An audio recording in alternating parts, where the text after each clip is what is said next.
Greetings. Welcome to the Asana Kitchen podcast. I'm David Garrigues. And before we get started, just want to let you know I have an amazing online course coming up. It's called Mysore Foundations, and it meets on Tuesdays and Fridays for 6 weeks starting October 19th. And it's a preparation for my regular Mysore classes, kind of a prerequisite introductory course. But it's also an excellent just grounding in the foundations of the Ashtanga practice. So you could do it intending to go on to my Mysore classes, or also just as a standalone learning experience.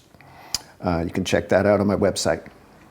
Okay, so today's topic is about practice, how to make an effective practice, and also defining practice. So starting off, in the Yoga Sutras, it's called Abhyasa, practice, and it means these things. It means the kind of typical things that you would associate with the word practice, like habit, drill. This is the word Abhyasa, is habit, drill, practice, discipline. Okay, and so this is practice. It's your daily routine, your habit. You're going through your series as a kind of exercise of a series of drills or exercises that you're established in and returning to daily.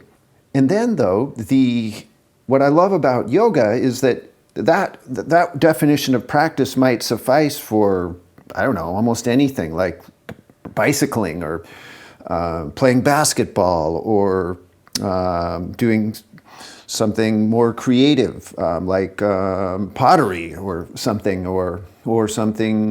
more technical. But with yoga, see, this is part of what separates yoga or differentiates it, is that it elevates the idea of practice. It goes beyond like a drill or a discipline, and it says, here's a beautiful definition, that the effort, practice, Abhyasa, is the effort of the mind to remain in its unmodified condition of purity. Yeah, so it's, and in V.S. Houston, he says it's the effort to remain there. And there is in the state of, as the seer to the world, in my intrinsic essence. So the swarupa as seer to the world. So it's kind of, then practice is this kind of constant effort to identify with the most profound aspect of yourself, with your intrinsic essence, which is kind of the all-inclusive author of existence, that is the self. So it's the large self versus the small self. Yeah, so that's amazing that yoga just cuts right to the heart of it. So it's not, practice isn't just like perfecting my triangle pose or working my breathing or getting my first series together. It's a deep exploration of self until I come to the most profound, the whole root of me and of existence itself. And along those lines, then, practice is an inculcation of a truth conveyed in the sacred writings by means of repeating the same word or the same passage. And when you look at the sacred texts, like every single one of them has this one thing in common. And I mean, like the Upanishads, the Bhagavad Gita, the Vedas, the Yoga Sutras, the Yoga Vasishta. So many sacred texts are there. But their one common theme is that they are descriptions of self. So the inculcation of a truth that's conveyed in these sacred writings is always pertaining to the intrinsic essence as seer. So This is practice. And then along those lines, and I like this, that it's by means of repeating the same word or the same passage. And then so practice is study or repeated reading or repeated or permanent exercise, repetition or reduplication.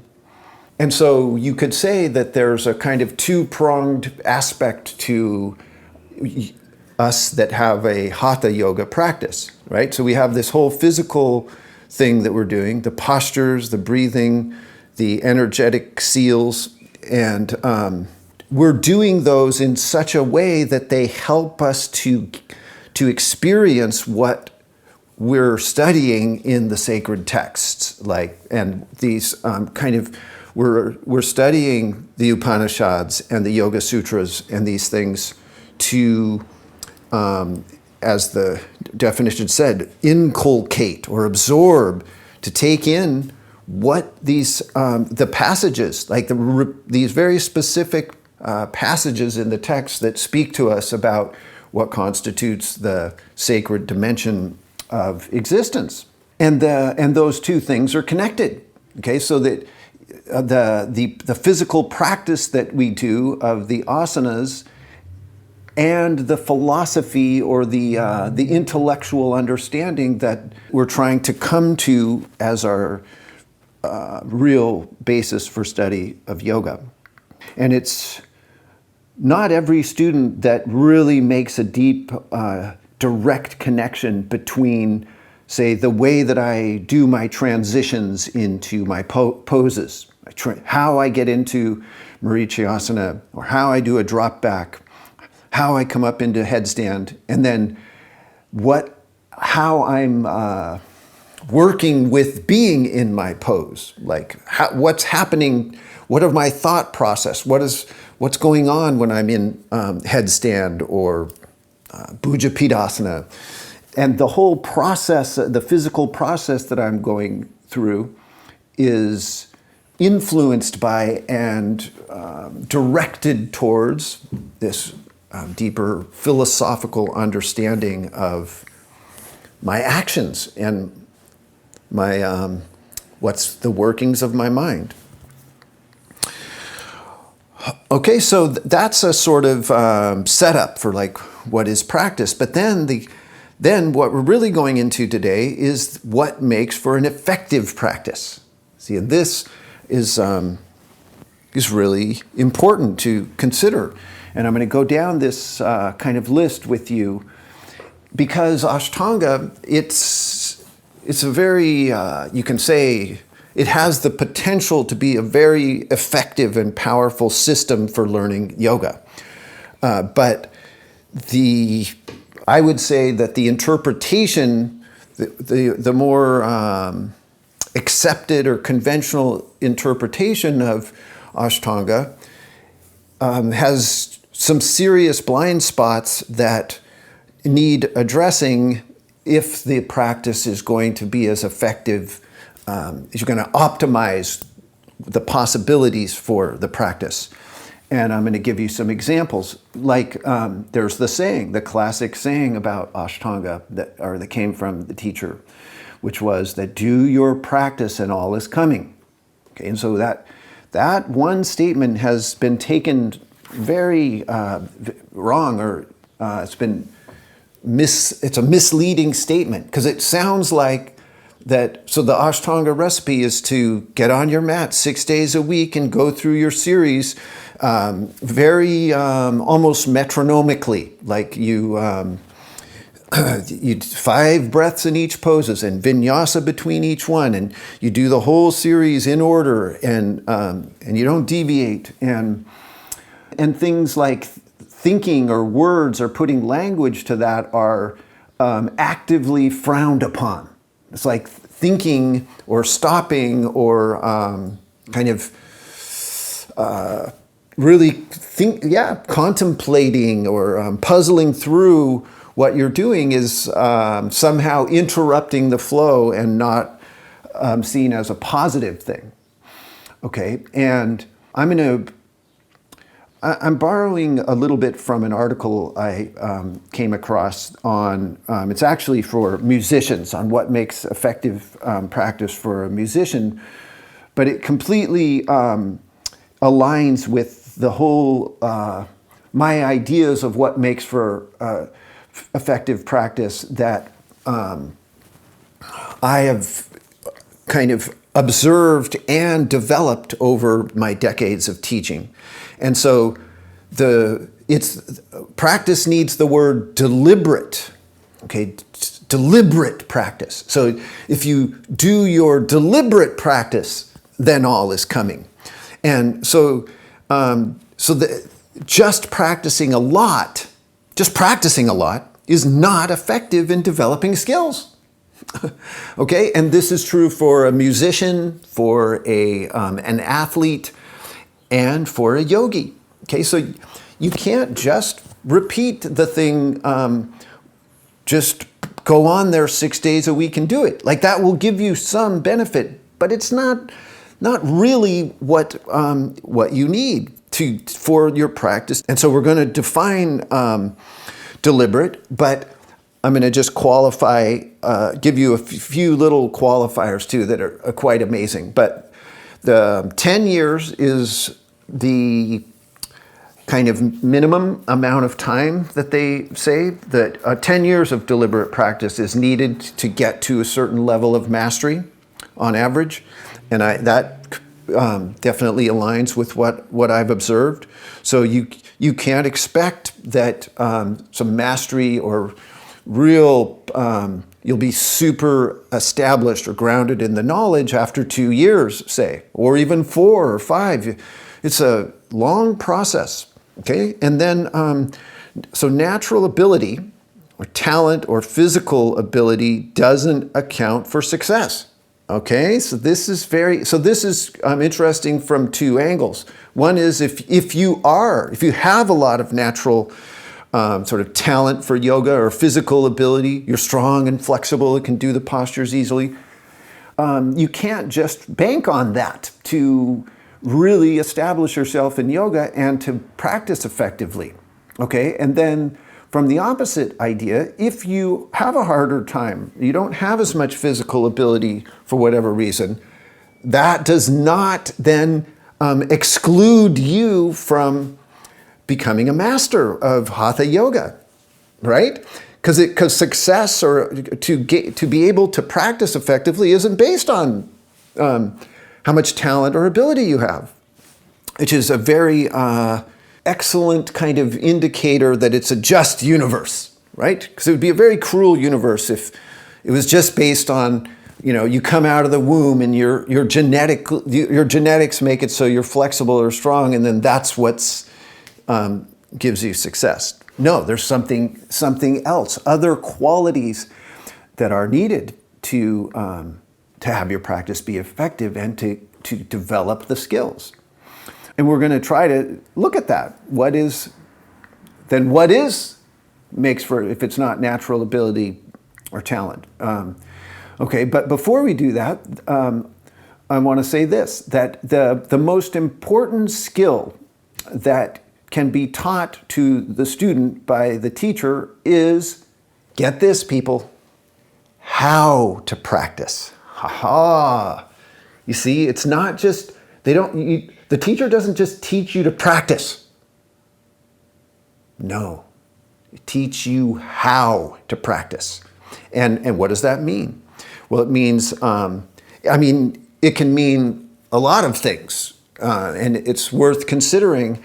And I can tell you that I have a system within the system of Ashtanga yoga, right? So Ashtanga is a system, and I believe it's a beautiful, powerful, effective system, but that it needs interpreting. So you need to be taught how to practice that system. And so there, in this article for musicians, there was a few examples of what that means. So how to practice it, for example, is to set manageable and appropriate goals. And to set manageable and appropriate goals along a progression of learning, and then to monitor the success or otherwise of the practice strategies. So for me, when that I divide the kind of study into two distinct modes. And one is the transition, which is vinyasa. So it's like how you get into your pose, and then the position itself. And so what is the shape? What is the form? And then what do you do while you're in the shape? Like, what is the project or the objective? And you see, with Ashtanga, one of the reasons the system needs interpreting is because you can say that, like, even the foundation of Ashtanga, the first series, is a extraordinarily difficult and complex kind of asana symphony, right? It's like playing one of Beethoven or Mozart's grand symphonies, right? And so you can't expect to just not know anything about yoga and just kind of show up one day and not have thought about all the mechanics of how the body operates, and then the complexities that go into the asana and the biomechanical alignment principles. And you can't expect to come and then just practice 6 days a week for 6 months and then have mastered it, right? And it's a very unrealistic recipe. And so you have to break things down into very manageable exercises or projects, and with every transition. So like how to come up into headstand, or how to jump through, how to come up in forearm balance, or how to take lotus even. Just really basic things. I have all these very systematic steps in the process of how to get into the pose. And then also the pose itself.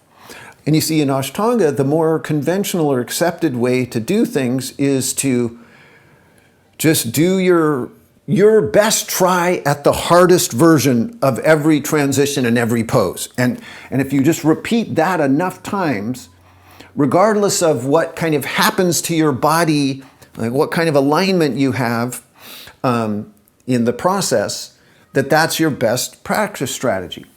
And so for me, I take it in steps, and I have a kind of motto that it's not just repetition, okay? Because that's that kind of do your practice and all is coming. No, it's deliberate repetition. So it's basically, in a basic way, repeating only what you want to reinforce. So repeating a movement or a posture and doing what you want to reinforce. And so this takes making like easier versions of the poses. And that's where kind of props come in, and different modifications and different ways of seeing how to do the poses. Okay, and it's still all very much Ashtanga. It's just that it gets a different look because you're modifying and you're choosing out suitable projects, suitable goals, suitable exercises within all the different puzzles that come in a series, all the different puzzles of transitions, all the different puzzles of asanas. Okay, and then I love this idea is that monitor success or otherwise of the practice strategies. Okay, so that you've got some clarity about the goals, about the objectives, like what constitutes a powerful or an effective or a right transition into a pose, or a right form when you're in the pose, and being able to monitor like how close you're coming to that the right transition or right pose, and then also how the step that you're working on, how effective is it, and how well able to replicate that step are you, and then assessing like when a step is too hard or too easy, and so like when to add a more challenging step or when to back it out. Okay, and so another thing is that at-home practice.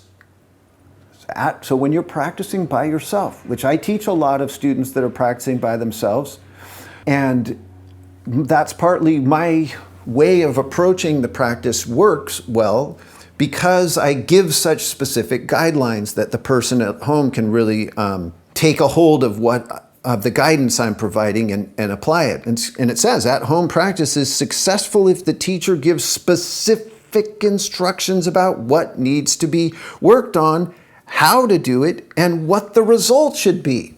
Okay, and so this is very different. Deliberate practice is very different than do your practice and all is coming, right? Very specific instructions on what needs to be worked on, how to do it, and what the result should be. So systematic approaches yield better results than free practice. See, this is very important. Okay, and this is what I'm driving home to you is that the just going through your series is not it. There has to be a systematic approach. And one idea about like what is that systematic approach? Well, so you repeat difficult passages many times until mastery is achieved.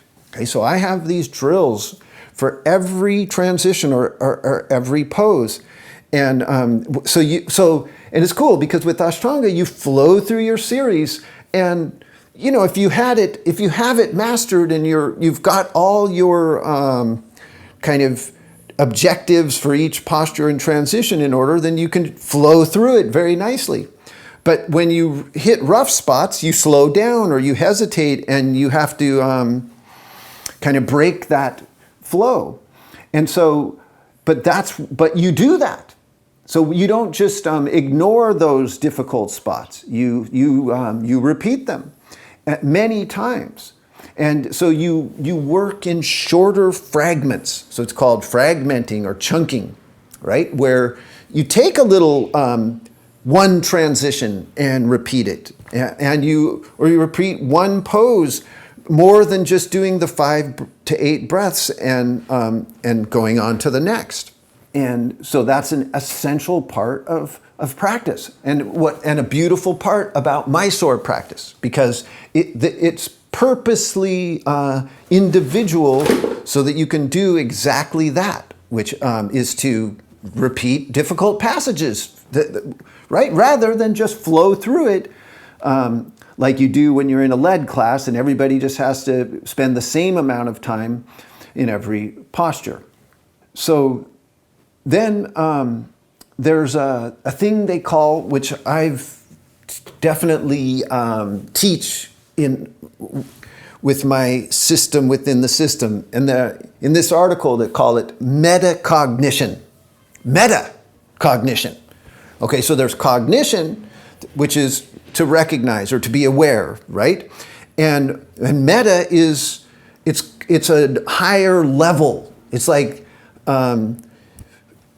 it's a self-awareness not only of technical elements of your asana, your transition, but also of issues related to the learning itself, right? So you're able to get a kind of bird's eye view, a reflection on the quality of your efforts, and watching yourself in action as you're doing action, right? So that's this kind of metacognition, and so you're able to have self-awareness on such learning aspects as concentration, planning, monitoring, and evolution.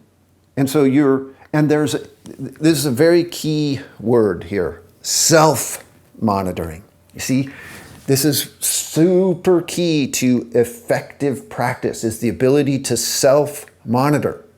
And this is what I try to teach the student, and it takes a long time. You see, and this is partly why it takes 10 years to learn to be really established in deliberate practice, is because self-monitoring, it requires having an objective or a goal or some kind of knowledge of what you're trying to achieve with each transition or each position, and then being able to assess where you are with that objective. Like, what kind of challenges are there for you, and then what kind of steps you need to put in place that are not too challenging, but also challenging enough. So there's a whole process of self-monitoring that you have to learn. And so the self-monitoring is ability to reflect on what you're doing, how you're doing it, and to consider alternative approaches. Okay? So this is very key, all right? And then, so another aspect of effective practice is related to this. It's visualization or imagery. So I have one of my first things that I teach is, what is your vision? What's your image of this transition? Like what's the picture in your mind of this pose? And it's kind of like your ideal. What represents perfection or very good to you? And so the image of it is very separate than the doing of it, right? And you need both things. So it's a less effective practice if it's only a kind of you're immersed in doing, right? It's more effective if you're able to come to this kind of metacognition and have a visualization. It's a fully mental construct of what you're trying to do, and then proceed to try to put that vision into play. Okay, and then another point is now get this, people. This is a very important thing for Ashtanga, because Ashtanga is such a strict and super defined coded system, meaning you do first series in order, right? And then you move on to second series in order. So it says intensity in practice is related to interest in a particular pose or transition.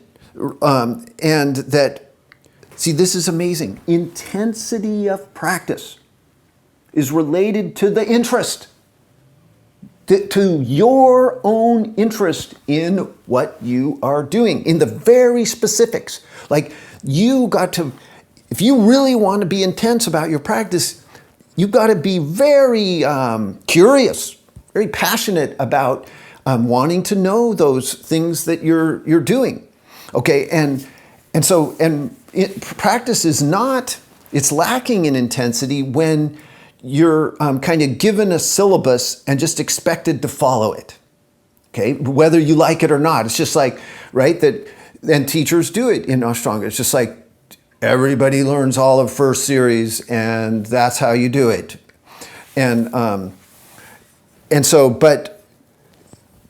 But what really brings an intensity, what gets you on fire to practice and motivates you is when you're leading that. That yes, the system is there, that set sequence and those things, to give you a structure, right? To help you be disciplined and consistent, and also so you don't have to think about what to do every day, right?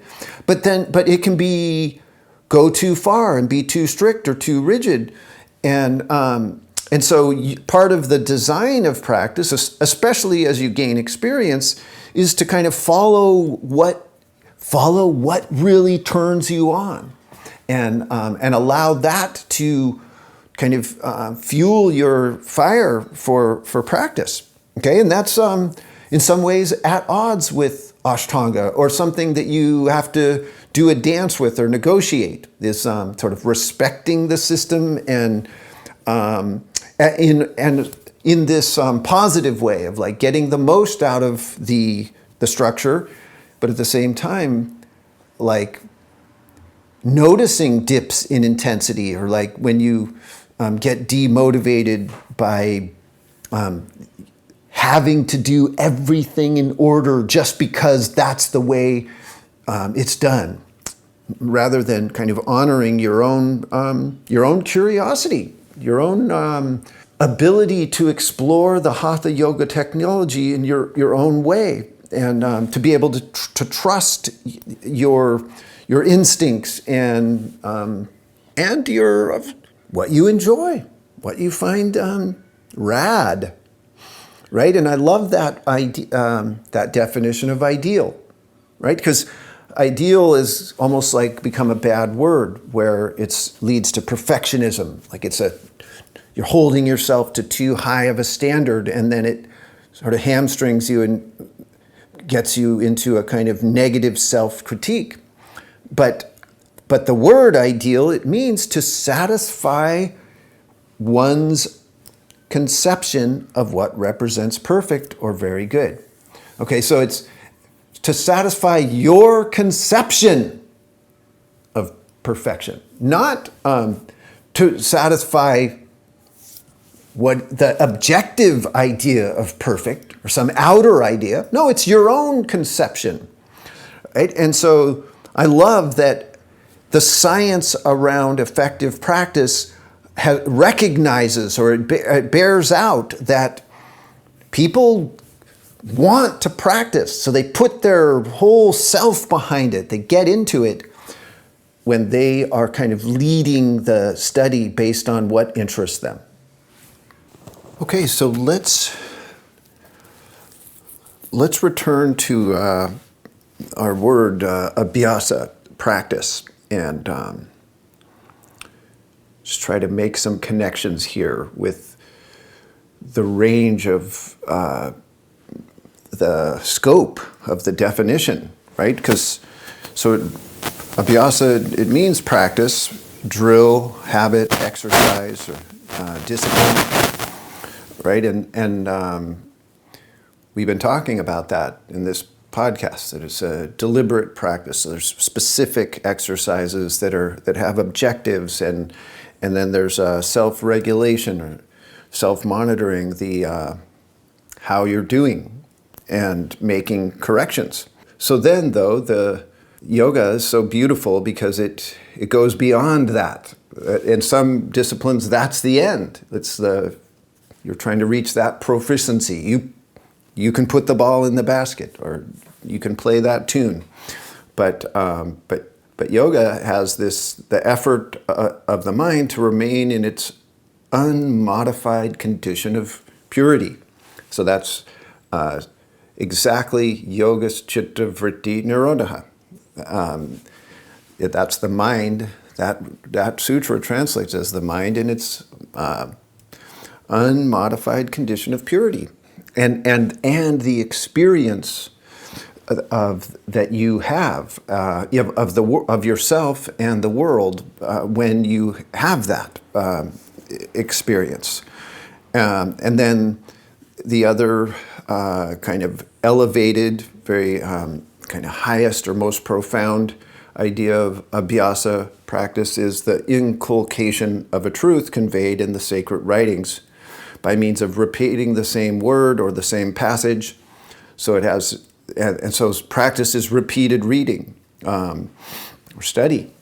So you're trying to get to a place where those drills, those physical exercises, and kind of the goals and the monitoring, that the precision, the discernment that you bring, kind of leading you into a deeper perception of what's going on inside your body, kind of your ideas of self, and then also the whole world, what is going on here, and all the way to like, why was I born? Why am I here? And how to make the best out of the mystery of it all. And to me, it's not, you can do it in a way randomly, like just know that you practice and then that understanding of yoga evolves with time. But you can also try to connect those dots more directly, try to see like the skill building that you're doing in your yoga. It's like the Bhagavad Gita, it says yoga is skill in action. And so taking these small projects of a transition into a forward bend or a coming up into headstand, that these, they're very tangible and visible and trackable examples of you in action. And so you're trying to build skill, but to entertain ideas, more universal ideas of self. Now that's more abstract. It's much harder to track, or even like if you get into the ethics of yoga, like the very foundation, the yamas. So you've got the very first yama of ahimsa. And this is a very challenging principle to live by, of non-harming, non-violence, non-aggression. And it even says it in the Yoga Sutras that to follow the yamas constitutes a great vow. So you have to track your anger and your tendency, your kind of instinctual tendency to protect yourself and to lash out or to run. And there's so much habit and so much unconsciousness around our aggressive tendencies that skill in action that enables you to practice ahimsa is, you can say it's a higher level of skill in action than coming up into headstand, say. But they're very related. See, and that's what you want to connect up, is that every action that you perform, you're looking to bring this consciousness to it and this this follow through of like setting up the action and then watching it or doing it, not watching it, but doing it, acting, and then reflecting on your action, self-monitoring and making corrections. So, as I said at the beginning of this podcast, what's in the sacred texts is there's only one topic, really, when it comes down to it, and that is self, with a capital S, and differentiating small self from big self. And it doesn't matter which text you open. Okay, that's what they are about. So part of your practice is to crack open those texts and start to identify words or passages that speak to you and then repeat them. That is practice. Okay, and I'm going to give you two examples. Okay, and the first one is from a text called the Dakshinamurti Stotra, which is a Shiva text. So Dakshinamurti is the god that's facing south. So that's the god of death, Shiva. And it has some beautiful passages. And in one, it often takes in the Upanishads and the various texts, it takes the form of a conversation between the student and the master or the teacher. And this is one of those. And so the student asks that how can Atman, so that's another word for self, the indwelling divinity within each individual is called Atman. And then, so how can Atman, the self with a capital S, be the all-knower and all-doer? And so you're looking for these clues of what differentiates small self from large self. Well, large self is the all-knower, the all-doer, right? Which is something like the student asks, how can that be? How can something be all-knowing? And how can something be the source of all doing that exists in the whole universe, right? Because the small self certainly isn't all-knowing or all-doing, right? You can see that just right away. All right, so then the guru, the teacher, says as follows. So he says that all things that we perceive exist within the self with a capital S, the Parama Atman. So the Atman is the individual piece of divinity within each person, but the Parama Atma is the beyond, the whole entirety, the kind of self that's all, the highest self.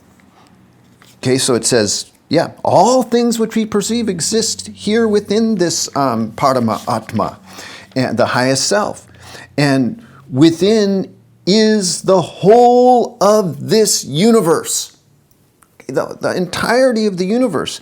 But by Maya, by the illusion, it appears as external. Okay, so that self seems like it's out, if it exists at all, it's outside of this somehow. And by Maya, it appears as external, like one's own body in a mirror. I love that image. So it appears to be external, like seeing your body in a mirror. And then it goes into this dream analogy. So it says, just like in a dream, with the universe existing in yourself is seen as if it were external, right? So when you dream, you're so into the dream, you feel like you're just in a world. You're not having pictures that are happening within your body, right? It's just like you're in the world of the dream. And that's what it says. Just like in a dream, the universe is existing. The universe existing in one's own self is seen as if it were external. And then it says, and that is how it is in waking state, that this universe exists within the self, and yet appears to be external. And then it says, it is certain that the existence of objects seen in a dream, they're not independent of the existence of one's own self, right? All those things that you conjure in your dreams, that like running or flying or just all those strange scenes, they're all being generated from within your body and mind. Okay, and then it says, what difference is there then in the objects of the waking consciousness? Right, so it's saying that this here, everything appears to be kind of outside and disconnected, but it's not so. Okay, and then it's funny, it adds this little, what difference is there in the objects of the waking consciousness, impermanent and insentient, as even though they're impermanent and insentient. Had to add that little piece. Okay, and right, and that's another clue about the difference between the small self and the big self. So the small self is impermanent, right? That it's constantly changing. It is conceived, born, lives, dies. That's everything that we see in the world, including us and the parts that we're made of. And it says that it's insentient, like that in a way that the yoga views all this visible material as kind of just stuff, and that it's the self with a large S is permanent. It's eternal. Okay, it doesn't go through a cycle of conception, birth, living, dying, and it's always was, is now, and always will be. Right. So very challenging, very paradoxical, and then it's also sentient.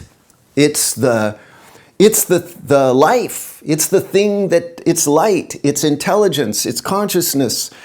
It's the stuff of life is that root self that's at the heart of us. Okay. And And then it says, in a dream, things appeared by the light of one's own self, right? That the dream, everything that's in a dream is generated by you. And then, and there is then indeed no other light. That dream is not coming from another source. And the wise have concluded that the case is just the same, even in the waking, but in a much grander sense, that all these objects that appear are coming from the light of the self, right? And so you can see that you want the practice, these very small exercises that help you sort through the layers, because you need this very astute perception, sharp discernment to negotiate these very deep and profound layers of self and intuit. See, that's a kind of, you come to an intuitive place of a unity. You see, and that's really the cool part about that dream analogy. It's really saying that everything here is interconnected, right? Everything has a very deep relationship to each other, to the point of there's only one self in existence and everything is contained within it, right? And that's how you can get to a principle like ahimsa and the other yamas, because harming anything, being aggressive towards anything is being aggressive towards yourself, because you are the entirety, right? And so this is a very different mentality than feeling like you are just your small little self and then against everything else, and then needing to defend or protect or lash out in self-preservation. Okay, and then lastly, I love this one. So this is another conversation between a sage and a king, actually. And so the king is asking the sage this beautiful question. So his name is Janaka, the king. It's a famous king in the stories, and Yajnavalkya. So Yajnavalkya is a famous sage, and so Janaka, the king, asked Yajnavalkya, says, "What serves as the light for a human being?" Okay, and so Yajnavalkya walks him through this very, from the most literal, kind of physical, to the most profound in a nice progression. So he says, it's the light of the sun, Your Majesty. The light of the sun is the light for a person, right? For by the light of the sun, a person sits, goes out, does their work, and returns home, right? Just this light here that the sun is providing. And Janaka, then he goes, true indeed, sir, but when the sun has set, then what serves as the light? And the Yajnavalkya says, the moon is the light. And then Yajnavalkya says, but when the sun is set and the moon has set, then what serves as the light? And the sage says, fire.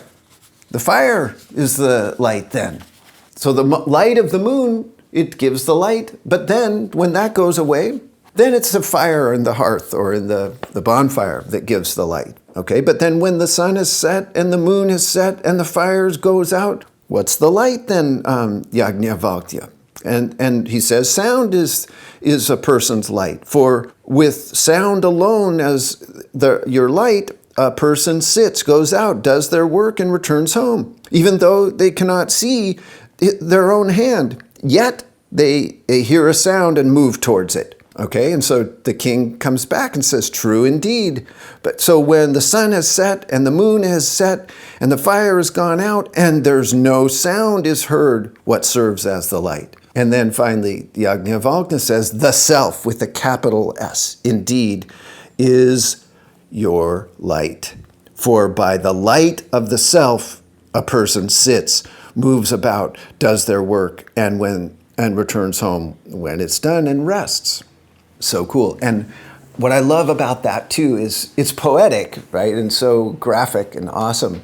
But it's also reminding you, just to me, that so the things that you're trying to extract, like from this knowledge of the big self, are the unity, the interconnectedness of everything. So then you become not just your own individual ego concerned, but a bigger concern with the whole world itself, and then you're able to practice the yamas. And then the other thing is this self-sufficiency or self-reliance or independence, right? And this is something yoga teaches you, to stand on your own. And so that series of external sources of light, that's practical things. Like there's so many things outside that we rely on, materials and work and relationships. But really at the heart of it, it's this deep identification with the sacred self that provides the light, provides what we need to work our way and do our thing in this life. Okay, so it's funny to me, the idea of do your practices and all is coming. You see, because that's the original spirit of that saying. And of course we want, I like do your deliberate practice and all is coming. But to be fair, you can do any practice. And if you do it long enough and stay with it, then knowledge will come and but the thing with deliberate practice is that, you see, so much of our learning comes from suffering, from making mistakes and repeating those mistakes until we've really experienced the consequences and gotten knocked down, right? And then finally some light shines for us. And so deliberate practice, it's kind of an effort to learn and grow without undue suffering, right? So kind of minimizing suffering and not relying so much on failure to learn, but more on skill and understanding the consequences, the short and long-term consequences of our actions, and being able to act with more awareness and therefore skill, and reaching our target with more ease. Okay, so do your practice and all is coming is true. If you stick with it, no matter what your practice is, eventually some kind of wisdom, real wisdom, is going to come for you. But why not help yourself out by adding the word deliberate and investigating in the way that I've listed out in this podcast. So anyway, that will do it. So I hope you enjoyed it. And I can tell you that this course that I have coming up, the Mysore Foundations, are 6 weeks starting October 19th, that meets on Tuesdays and Fridays. You can do it live or with a recording. I'm going to really teach you how to build an effective practice for yourself. So if you already have a strong practice, this can give you ideas and help you improve on it. And then if you're just getting established, well, then this can really set you on the right path. Okay, and the format of the class is that on Tuesdays, it'll be a much more structured kind of led class where I'm really presenting you with the specific ways that I want you to work on the various transitions and poses in the foundations of practice, Surya Namaskara, standing and inversions, and the first series. And then Fridays is it's more individual, breaking into a smaller group and doing Mysore. Okay, and so the recorded version, Tuesday really works, but it can work for Fridays too, even though it's a more individual, because I give group projects within the Mysore setting, and it's just can be motivating. But of course, it's better to be there live if at all possible. All right, so enjoy your practice, and thank you for joining me. Thank you for joining me. Thank you for joining me.